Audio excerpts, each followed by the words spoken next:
akamoo neexoon góor ñu bari fekkee seen soxna ba ñuy wasin. ñaata ci ay jigéen ñaata ci ay soxna ñoom ñoo ñàkk seen bakkan mooy ba ñuy wasin. allahu akbar. kon boo xalaatee loolu sa soxna di nga ko yërëm, ay njuumteem di nga ko jéggal, ay rëcc-rëccam di nga ko taxaw daal di koy baal, taxaw ko yërëm ko. xoolal jigéen buy wasin nekk ci diggante dund ak dee.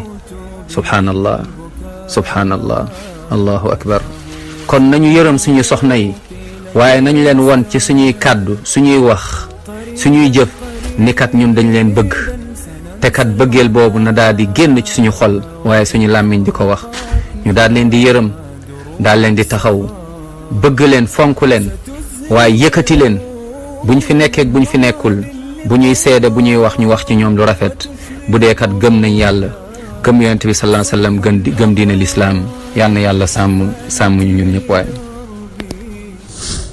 ومن آياته أن خلق لكم من أنفسكم أزواجا لتسكنوا إليها وجعل بينكم مودة ورحمة إن في ذلك لآيات لقوم يتفكرون.